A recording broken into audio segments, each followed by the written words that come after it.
আগামী জাতীয় সংসদ নির্বাচনে ইতিহাসের সেরা ভোট উপহার দেওয়ার প্রত্যয় রাখলেও এ কাজটিকে সবচেয়ে ঝুঁকিপূর্ণ হিসেবে দেখছে এএমএম নাসিরউদ্দিন নেতৃত্বাধীন নির্বাচন কমিশন।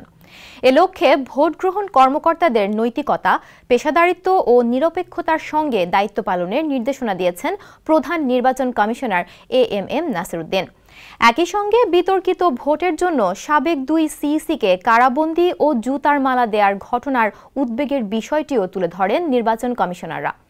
শুক্রবার আগারগাঁওয়ে নির্বাচন প্রশিক্ষণ ইনস্টিটিউটে ত্রয়োদশ সংসদ নির্বাচন উপলক্ষে কোর প্রশিক্ষকদের প্রশিক্ষণ কর্মসূচি উদ্বোধন করেন সিইসি।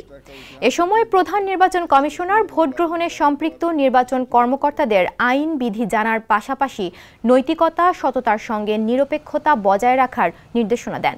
স্যান্ডেলিনা সো, রূপচর্চায় আভিজাত্য। মাঠ পর্যায়ে যেন প্রশিক্ষণের সঠিক প্রতিফলন ঘটে সে বিষয়ে নজর রাখারও তাগিদ দেন তিনি।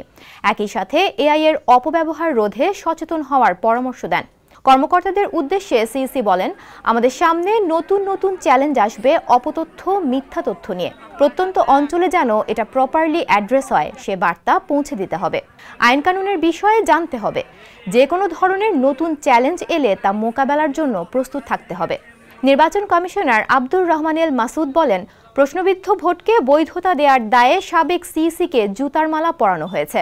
আরেকজন প্রধান নির্বাচন কমিশনারও বর্তমানে কারাগারে রয়েছেন।